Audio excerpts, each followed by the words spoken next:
kind of times are these, by Adrienne Rich. There's a place between two stands of trees where the grass grows uphill and the old revolutionary road breaks off into shadows, near a meeting house abandoned by the persecuted, who disappeared into those shadows. I walked there picking mushrooms at the edge of bread, but don't be fooled. This isn't a Russian poem. This is not somewhere else, but here, our country, moving closer to its own truth and dread, its own ways of making people disappear. I won't tell you where the place is, the dark mesh of the woods meeting the unmarked strip of light, ghost-ridden crossroads, leaf mold paradise. I know already who wants to buy it, sell it, make it disappear. And I won't tell you where it is, so why do I tell you anything? Because you still listen. Because in times like these, to have you listen at all, it's necessary to talk about trees.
Jamrog. I'm the founding artistic director of the NewGal's concert series, and thank you for coming to our 25th season finale. This has been a whirlwind of a year, artistically, politically, environmentally, all the V's you can think of, and this program came to be well before I realized, or any of us knew. I mean, it's always an important highlight to highlight a very vibrant and inclusive community, but I'm sad to say that this event is even more timely than I wanted it to be, and I'm very, very, very glad you're here, and incredibly grateful to our participants who have made themselves so vulnerable and brave, and the power of their artistry is overwhelming to me, and I'm so happy you're all here to experience it together. And that's a great segue for me to say there's a QR code on your program to the program notes. And I'm not saying you need to read it during this event. I'd love for you all to be very present and look at the art and be a part of the art and the music, of course. But I do highly recommend that you read and check out what all of these participants, the creators, our artists, our composers especially, have put out into the world and why, and how it resonates with you, because it certainly resonates with me. So thank you all for being here. This program came about thanks to Michelle Schapiro, because I'm not a huge advocate of social media, but she posted something on Instagram from her work ways of making people disappear that I was so struck by. There's a simplicity to it. I will let her obviously explain her own project, but there was something so very basic about what she was presenting to us and overwhelmingly powerful to me that I reached out to her immediately and said, I would like to build a program based on your work. Will you join me? Can this be a thing? And I'm so grateful she said yes. I will be handing the mic to her in a moment. But then all of these composers and performers are so excited to also give their all and be a part of this event. And molding these pieces together has just been an honor and a privilege. I'm going to also hand the mic to J.Andrés Ballesteros, who was the composer of the first piece, the world premiere of that piece. We just heard, and I had never heard of the Dance of the 41 before. If you haven't, again, check out your program notes. So I felt really grateful to you to learn through the arts and through music about this really important event. Lastly, so there's no intermission, and there is going to be a set change between the second to last, the second to last piece before the nonette. Don't be shy. Feel free to walk around, be interactive with the art, and of course, when the program's over, please stay and get a closer look at the art too. We all want to talk with you and communicate with you and meet with you and get you.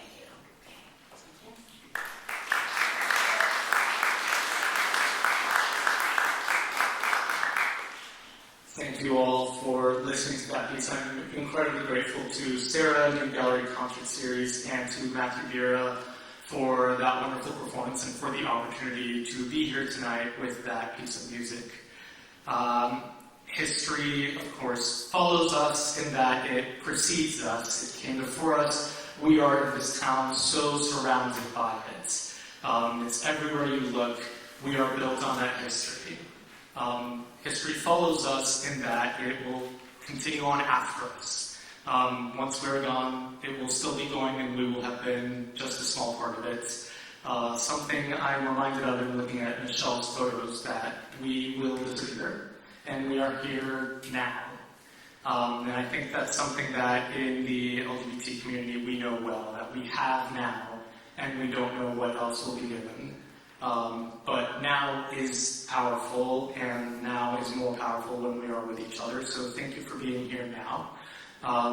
That piece that you heard, like all of us, is not free from those symbols of history. It's very much connected to it. And as Sarah said, I invite you to look at those program notes. I'm not going to go into details about the Dance of the 41 because I trust all of you to be able to look that up and learn about it. It's a fascinating event. That piece is not free of that history, neither are we, but we are here now, and thank you for that.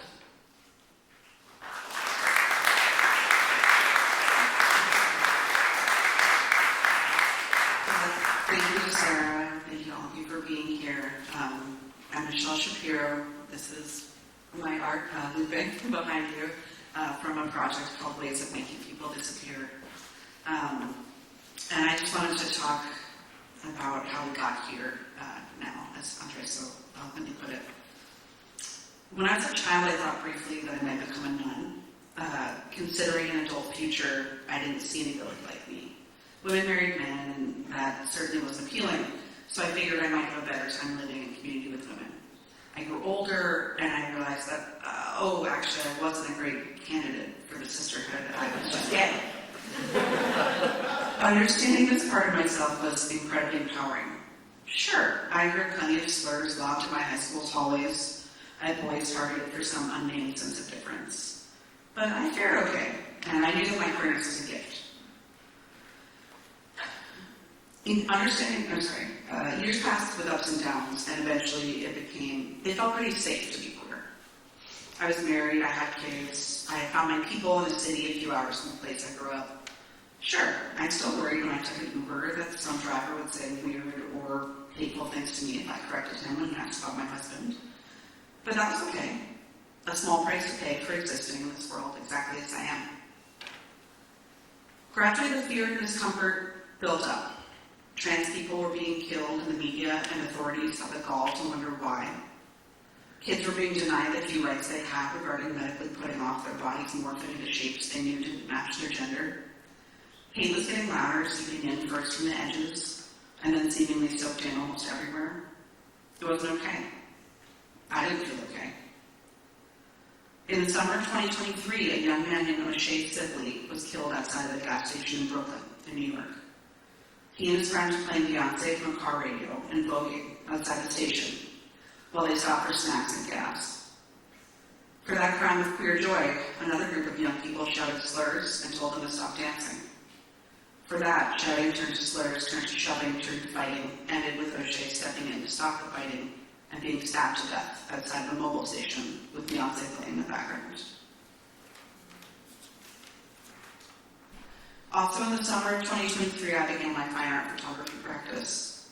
After years of making photographs for clients, I was getting burnt out on other people's desires. I needed to make things that lit up something inside me, just for me. When I read about O'Shea Sibley, I couldn't help but think to myself, can we just live? And that thought formed the basis of my project, Ways of Making People Disappear.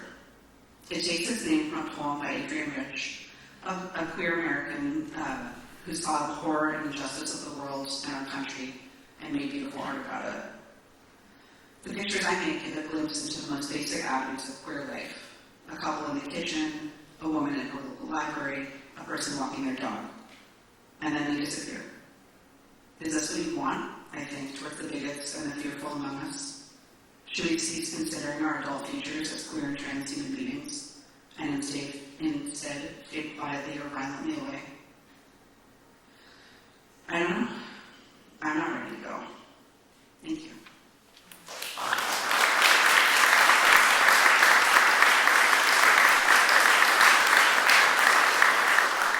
Thank you all so much for being here this evening. I think I can say it for everyone that it truly does mean the world to have just the community here supporting both new music and also queer living music artists and everything that encapsulates that goes into the program. This next piece, Community by Zoe Wallace, is an electronic piece, so I'll have to fidget with the computer and electronics after done speaking. But really it was inspired by actually a project that I founded called the Ideas Project, which aims to amplify queer voices and narratives through music. And so this piece specifically, what we aim to do with this is actually celebrate, aspects of queer joy and community that do exist. And it simply started with the prompt that we put on social media saying, what does community mean to you throughout, you in your queer friends, family, what does community mean? And so we got about 60 to 70 different responses from friends, family, colleagues, strangers, and we actually then recorded those responses, edited into the track that you're going to hear that accompanies this piece. And actually, I just found this out an hour ago, and this is, I think makes that whole kind of connection even stronger. Is that Zoe actually used excerpts from the poem that Michelle read as well in the piece. And so it's just, really beautiful coming full circle with this. I'm going to put this down now, and hopefully everything works when I click play.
Hi everyone, my name is Anne. I'm the composer of the next proposal program.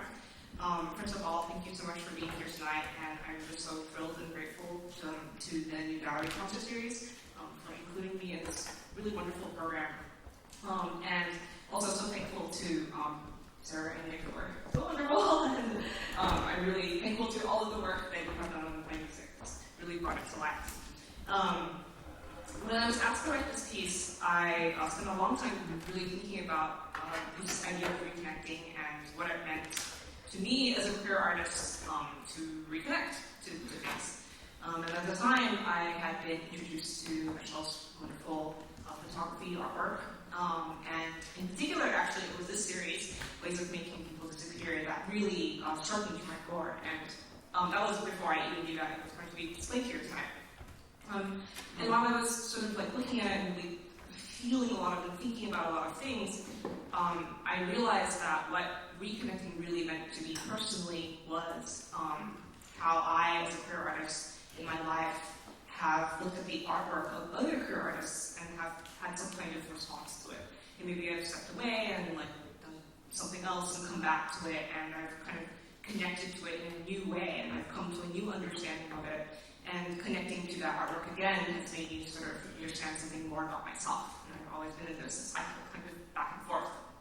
So while I was thinking about all that, I also rediscovered, or rather reconnected, with a poem that I've always really liked. The poem is called Baggage. It's by the queer Scottish poet Jackie Kay. You may see on the program that we were going to have a reading, but it is in public domain, so you will have to bear with me just describing the poem to you. So, in this poem, Baggage, it's about baggage, which we all know is physical, but also emotional. We all have it as people. And so the person in this poem has baggage, and it's heavy. They're carrying it. It's a bit of a pain, and they're kind of in a haze about it. And then, okay, they're on a boat, like the baggage is on the boat with them. Boat's making it a little bit easier, right? It's not just you carrying it anymore. But you have to get off the shore. You have to get off the boat onto shore. So, okay, now you have to reconnect with the baggage and like plug it with you onto shore with you, and so on. But at the end of the poem, it's clear that the person in it has sort of come to a kind of arrival point, maybe even a kind of home, and they finally have somewhere to put the baggage in. It's actually not so bad anymore. And to describe that, the poem ends with these two lines, which really have always stayed with me, and they go like this. This, it is not as heavy as it might be. You step to your small house in the new light. And that last line stayed with me so much that it became the title of the piece that you're about to hear, and I really tried to sort of just capture the journey in it in my music. So I hope you enjoy it. Thank you so much.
listen and just admire the space they're on.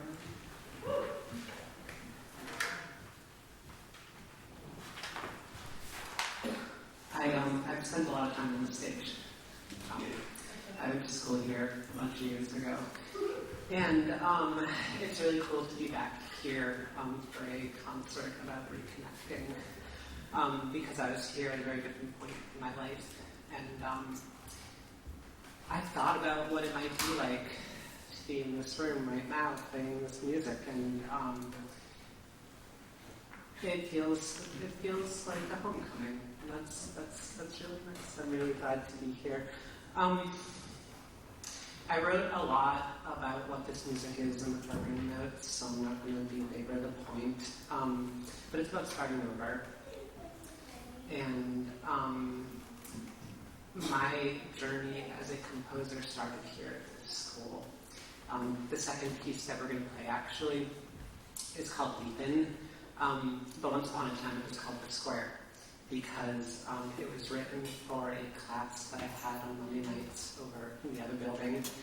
And each week we had to bring a piece of music. The second piece of music I wrote was called The Square, and it was so named because my friend Tony Leva and I would walk into the square for coffee before class. That's going to close out our night, and I think that that is just the perfect piece of music to say goodnight to Laundry tonight. So we're going to play you some music now. I'm going to stop talking into this microphone carefully, and I'll see you on the other side.